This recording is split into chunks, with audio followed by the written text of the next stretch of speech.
Boa, Zanotinho! Olá para você que está em casa, segunda-feira. E como vocês podem ver, ó, é o Brasil, porque hoje, minha gente, é aquele dia. Um dos dias mais esperados é a convocação de Carlo Ancelotti. Vamos saber quem serão os 26 convocados para a Copa do Mundo. Daqui a pouquinho eu falo mais sobre isso, porque a gente vai trazer os jogos do final de semana, muito futebol, pela 16ª rodada do Brasileirão Série A. O resultado não foi bom para a Chape, que está ali na luta para escapar do rebaixamento. Na Arena Condá, no duelo da parte de baixo da tabela, a Chapecoense perdeu para o Remo com gol contra. Os visitantes abriram o placar aos 15 minutos. Cobrança de falta de Vitor Bueno, Pikachu aproveitou e de primeira balançou as redes. A Chape empatou em uma boa jogada. Bruno Pacheco, aos 23, deu belo passe para Neto Pessoa, que sem marcação, de cara com Marcelo Rangel, deixou tudo igual. Na segunda etapa, o gol da virada. Agora, Neto Pessoa serviu de garçom, carregou a bola e Carvalheira entrou sozinho na grande área para finalizar e marcar. O Remo empatou com o Jajá.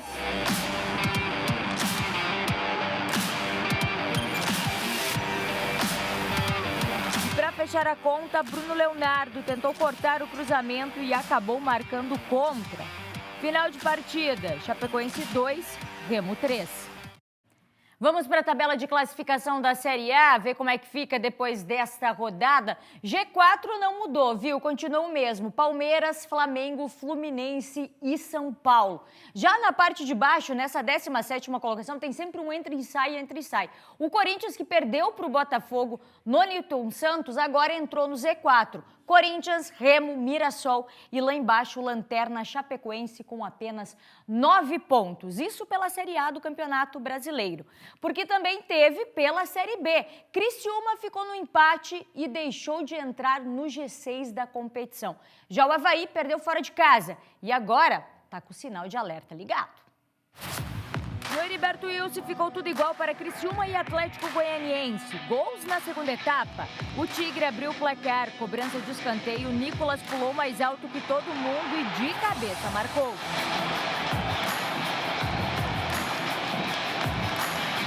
O Dragão empatou logo em seguida. Boa jogada de Giovani Soares pela esquerda, cruzamento rasteiro e o Everton se esticou todo para balançar as redes.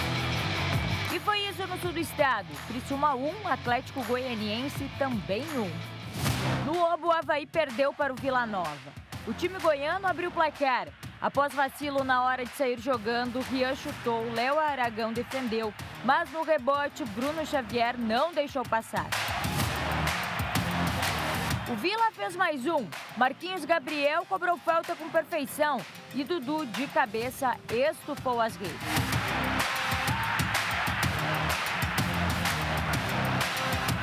Terminou assim, Vila Nova 2, Avaí 0. Bora para a tabela, conferir por onde andam os nossos catarinenses na Série B do Campeonato Brasileiro.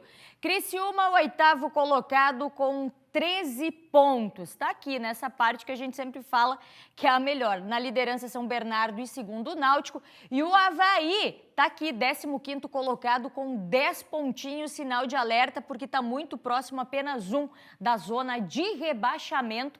Não dá. Vamos torcer que o Avaí melhore nesta competição. E também teve catarinenses pela 7ª rodada da Série C. Em casa, o Figueirense decepcionou e segue patinando na competição. Quem também patinou foi o Brusque, que deixou de assumir a liderança da competição. Já o Barra quase voltou com os 3 pontos, mas somou um pontinho, olha só.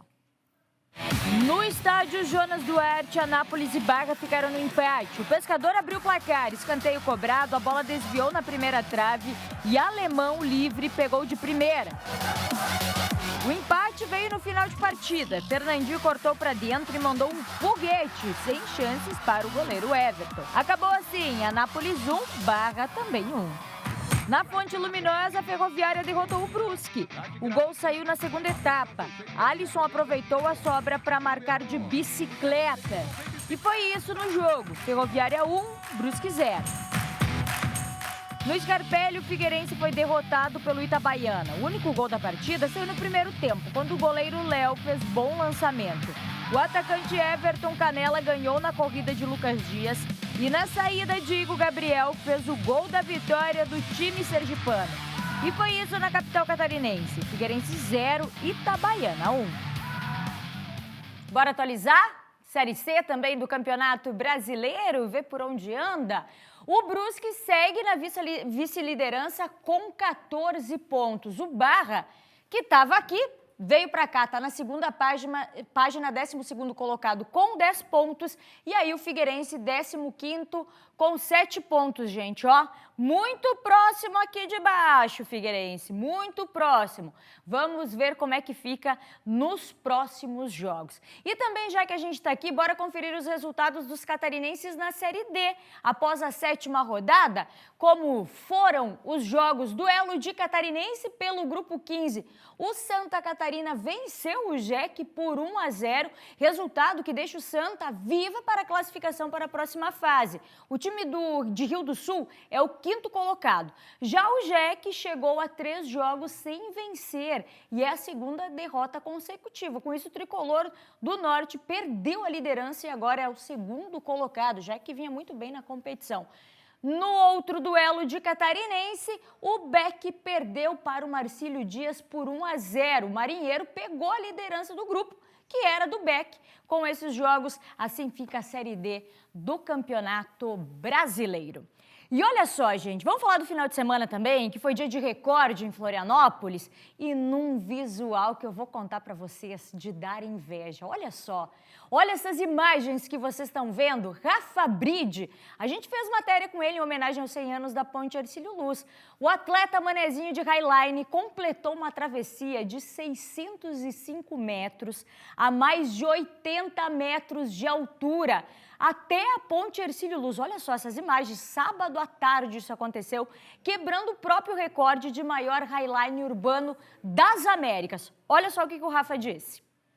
Foi transformador poder fazer essa travessia, quebrar esse recorde em casa, em Floripa, na celebração de 100 anos da Ponte Hercílio Luz. Foi desafiador montar, né? A gente teve que contornar muitos eventos climáticos imprevistos e eu acho que todo grande projeto e sonho grande, isso é parte do processo, né?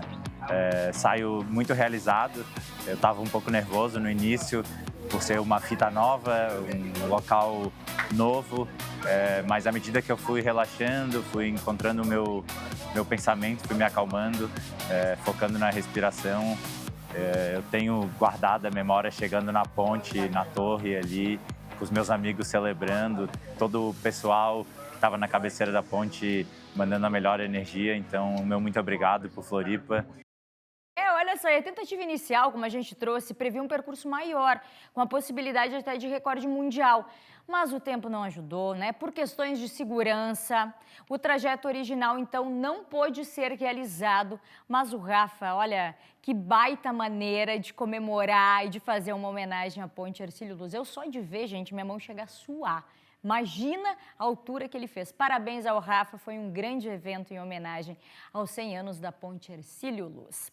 Mas agora, hora de falar dela. Porque faltam, gente, 24 dias para você acompanhar as emoções da Copa aqui na telinha do SCC SBT.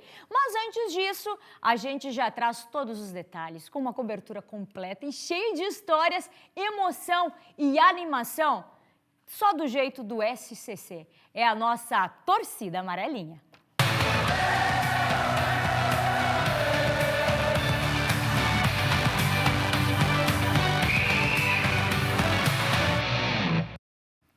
Torcida amarelinha, sempre junto com você aí de casa, torcedor catarinense, tá começando, tá chegando, falta pouco pra gente trazer todas as emoções por aqui. E a gente já começa com uma programação, porque o SCC vai pulsar Copa do Mundo ainda mais a partir de agora com a nossa torcida amarelinha. Vai ter muita coisa boa, viu? Já vou adiantando pra vocês. E a gente começa com hoje. porque é um dos momentos mais esperados antes da bola rolar. A convocação de Carlo Ancelotti, os 26 nomes que vão representar o Brasil na busca do Hexa. Eu tô nervosa, ó, a minha mão, eu digo, chega a suar aqui. E claro, né, que a gente vai ter uma grande cobertura para acompanhar ao vivo cada detalhe da aguardada lista do técnico Carlo Ancelotti. Hoje, a partir das 4h45. Olha só. O Brasil tem milhões de técnicos, todos com sua lista de 26 convocados. Mas só um homem tem esse poder na mão. Hoje, 4:45 da tarde, o mistério vai acabar. Aqui no SBT, você fica por dentro da convocação da seleção brasileira, direto do Museu do Amanhã. Boletins desde as primeiras horas do dia e repórteres mostrando a repercussão em todo o país, com Galvão Bueno e Thiago Leifert. A lista do Hexa você vê aqui, no SBT. Aqui no SBT, então a partir das 4h45, não perde Galvão Bueno, Thiago Leifert e toda a turma, trazendo as emoções que promete hoje em um grande evento para a convocação dos 26. Fica a pergunta, com Neymar ou sem Neymar? É isso que a gente vai saber. E trazendo essa emoção, tudo isso aqui para perto da gente, teve um jogador do Criciúma dos anos 90 que viveu a expectativa do dia de hoje, de poder ter o nome na lista de convocados. Nereu, vamos comigo falar com ele? Paulo César, o nosso camisa 10. PC, conta pra gente, estamos aqui ansiosos pela convocação e tem gente aí do teu lado que passou por isso, por esse nervosismo nos anos 90, PC. Chega mais, a informação é contigo aqui no nosso SCC Esporte. Boa tarde, Angélica Varaschini. Para a gente relembrar essa história, Angélica, a gente precisa fazer uma viagem no tempo, voltar ao início dos anos 90, naquela década em que o Criciúma mandava no futebol catarinense, aquele timaço que tinha Roberto Cavalo, Griso, Soares, um timaço, foi tricampeão estadual, foi campeão da Copa do Brasil contra o Grêmio, desafiava os grandes do futebol brasileiro, encarava os grandes. E disputou a Libertadores de 92. E naquele elenco tinha um jogador em especial, um catarinense de Barra Velha, que foi cobrador de ônibus, que se destacou, despertou o interesse dos grandes clubes do futebol brasileiro e foi cogitado para a seleção brasileira. Tá ele aqui, ó, Jairo Lenzi. A CBF chegou a ligar para o Heriberto Rios para pedir o número da chuteira dele, quanto que ele calçava, o número do agasalho. E essa convocação acabou não vindo. E na época a seleção brasileira nas eliminatórias estava mal, Carlos Alberto Parreira pressionado e nomes de peso do jornalismo esportivo brasileiro como Galvão Bueno e Juca Kfouri cobravam a convocação de Jairo Lenzi. Que não veio, Jairo Lenzi, tudo bem? Tudo bem, boa tarde. Teve uma pré-convocação, uma lista, né, pré-lista. Eu estava para ser convocado, né? Estava esperando a qualquer momento, até um jogo contra o Avaí na ressacada, depois do jogo saiu a convocação. E essa convocação não houve, né? Não foi convocado, até porque talvez o Criciúma estava na Libertadores ainda, tanto com São Paulo, né? Mas seguimos em frente, né? Chegou a falar com o Parreira na época? Tem ideia por que teu nome não estava na lista final? Eu acho que o futebol catarinense, como eu estava te falando, talvez não era muito lembrado na época, né? Até porque o Criciúma estava bem na Libertadores também. Chegamos em quinto, né? Pegamos São Paulo nas quartas de finais. Talvez porque teria que ter uma convocação, alguma coisa para fora do Brasil, aí ele procurou trazer alguns jogadores de fora também, acho que foi por isso que não teve a convocação. Você não tinha, talvez, experiência internacional? Isso, talvez faltava um pouco de experiência internacional, isso eles alegaram também, né? Mas é claro que a gente não tinha jogado fora do Brasil ainda, né? Só a Libertadores, né? Eu acredito que se fosse convocado a gente podia dar conta do recado, talvez, né? Fazer uns jogos bons pela seleção e, quem sabe, ter ido para a Copa do Mundo em 94. Se sentiu injustiçado, Jairo? Eu acho que na época estava numa situação muito boa, né? Estava sendo vice-artilheiro da Libertadores, né? O Palinha foi o artilheiro, o Palinha classificou ali entre os quatro, né? O São Paulo. E eu fiz 5 gols, o Palinha fez 7. Então, talvez foi um pouco de... Eu fiquei muito triste na época, né? Mas não deixei de jogar, de ter alegria, claro, do futebol. Isso faz parte do atleta, né? poderia ter sido tetracampeão junto com a seleção brasileira em 94 na Copa dos Estados Unidos, mas parafraseando o Fernando Calazans, Jairo Lenz não tem Copa do Mundo, não tem título, azar da Copa do Mundo, Jairo Lenz. Agora, deixa eu te falar, naquele jogo das quartas de final da Libertadores de 92, Criciúma e São Paulo, é verdade que o Cafu está no teu bolso até hoje? Não, eu joguei contra o Cafu bastante, tivemos 3 ou 4 jogos contra o Cafu e foi jogo difícil. O Cafu era um cara que apoiava demais, né? E eu tinha que marcar ele e jogar. Fui muito bem contra o São Paulo, tanto é que o São Paulo queria minha contratação lá, né? Não houve a negociação, mas era um duelo muito forte, muito grande. Legal. Olhando para trás, lembrando do teu auge, da tua qualidade técnica, vice-artilheiro da Libertadores 92, despertou interesse de grandes clubes, jogou no Grêmio, depois jogou no Inter, jogou no Bahia, jogou no Botafogo ao lado de Túlio. O Jairo Lenz, aquele Jairo Lenz de 92, teria vaga na seleção que vai ser convocada hoje? Olha, a gente não pode falar do atleta, mas eu estava numa fase muito boa, fazendo gol, cruzamento, estava muito bem. Eu acho que no futebol que eu estou vendo hoje, eu teria condição de ter uma oportunidade, né? Mas é o momento, né? A seleção não vive um grande momento hoje, né? Muita pressão, né? A seleção hoje tem um grande treinador e precisa qualificar um pouco mais o grupo. E esse grande treinador vai levar o Neymar ou não, para fechar? Eu acho que o Neymar tem convocação certa. Eu, para mim, levaria. Mesmo que ele não está 100%, mas é um jogador de respeito. E quando ele entrar em campo, acho que ele vai dar conta do recado. Jairo Lenz, grande abraço, obrigado pela sua participação. Show de bola. Todos aí, tudo de bom aí, né? Valeu, Jairo Lenz, craque do passado, mandou também no futebol catarinense nos anos 90. Menino de Barra Velha, que começou aqui, ó, no Marcílio Dias, no Gigantão das Avenidas, o campeão de 63.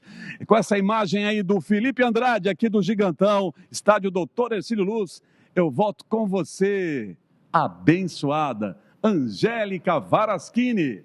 Valeu, PC, que história, que memória. Zanotto aqui estava falando quando o Zanotto era pequenininho, depois tu transmite isso para ele, PC, ele queria jogar como ele, como o Jairo Lenz. Era fã do Jairo aí quando jogava o Zanottinho. E é isso, é histórias, é Copa do Mundo, é a torcida amarelinha, os catarinenses que fazem história nessa competição. Valeu, PC, obrigada, que coisa linda resgatar tudo isso. Torcida amarelinha com você, com o torcedor catarinense. Agora a gente faz um intervalo comercial, eu volto amanhã com o SCC Esporte e daqui a pouquinho Maria Esther e Henrique Zanotto estão de volta com vocês aqui no SCC Meio Dia.